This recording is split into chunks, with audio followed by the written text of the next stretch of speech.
Ya, untuk membahas bagaimana pergerakan IHSG sepanjang hari ini, kita telah bersama dengan Muhammad Rudi, analis MNC Sekuritas. Halo Mas Rudi, terima kasih. Ya, sesi 1, sesi 2 sama-sama indeks kita terlihat anjlok ya. Betul. Tapi menurut Anda ada sedikit perbedaan nggak antara sesi 1 dan sesi 2 hari ini? Oke, memang kalau kita lihat untuk saat ini memang yang ditakuti di mana sebelum 1 jam pun sudah trading halt ya.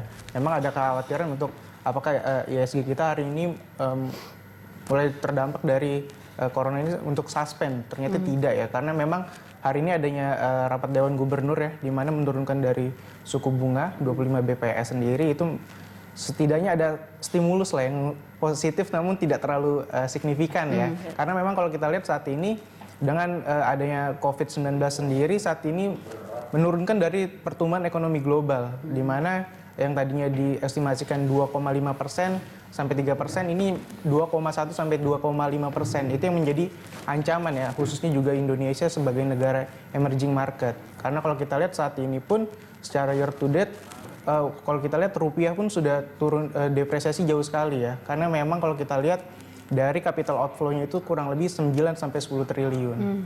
Oke, jadi kalau menurut Anda sendiri dari sisi apa yang dilakukan oleh kebijakan moneter sampai saat ini di 4,5%, lalu juga kemarin sempat ada stimulus fiskal yang dilakukan oleh Menteri Sri Mulyani, secara fundamental itu tidak juga berpengaruh signifikan untuk sebagai katalis positif di lantai bursa? Oke, karena kalau kita lihat sekarang ini adalah ekonomi global ya yang menjadi sorotan utama, apalagi Amerika sendiri ada kekhawatiran dari mana emiten-emitennya itu gagal bayar dari obligasinya. Karena memang kalau kita lihat saat ini rata-rata dari peringkat emiten-emiten yang ada di Amerika sendiri adalah triple B sampai triple B minus. Itu yang menjadi kekhawatiran jika nanti perusahaan-perusahaan tersebut gagal bayar. Ini akan menjadi mengganggu lagi dari ekonomi Amerika yang akan berdampak terhadap ekonomi global. Ya, ada investor yang sekarang lagi merasa resah dengan kondisi ekonomi kita, kemudian ada emiten yang juga kinerjanya udah pasti melemah juga saat ini. Apakah kita investor tuh patut masih tenang-tenang aja kah, atau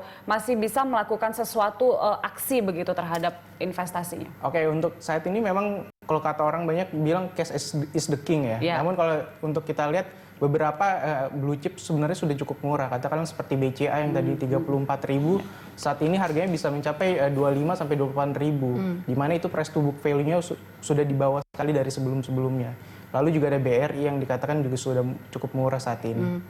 Oke, apa yang harus dilakukan seharusnya oleh investor dalam kondisi panic buying seperti ini? Oke, untuk saat ini memang untuk mulai melakukan akumulasi ya, namun tidak dalam jumlah yang sangat besar sekali. Karena memang harus menunggu dulu sampai sejauh mana dari COVID-19 ini untuk menilai dari ekonomi secara global saat ini. Karena memang saat ini sangat tinggi sekali dari kekhawatirannya, di mana memang fix indeksnya pun sudah sampai 80 poin seperti itu. Oke, kalau kita lihat secara histori kan sebenarnya ini adalah termasuk yang paling lemah ya sepanjang sejarah indeks kita begitu kan.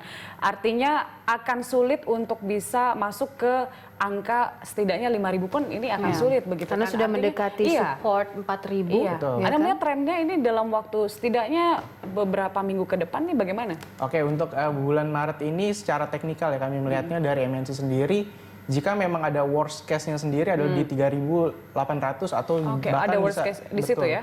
Bahkan bisa sampai 3.500. Namun jika memang ada stimulus yang benar-benar kuat kembali, apa itu kira-kira? Saya pikir tentu saat ini masih dilihat vaksin. Betul. Lalu juga ada stimulus secara langsung ya, yang seperti sudah dilakukan seperti US yang seperti stimulus langsung kepada masyarakat, dan juga Korea Selatan yang juga sudah mulai melakukan stimulus ya. Itu yang diharapkan Indonesia juga bisa meniru, sehingga memang itu yang diharapkan menjadi pandangan yang cukup positif terhadap investor nantinya.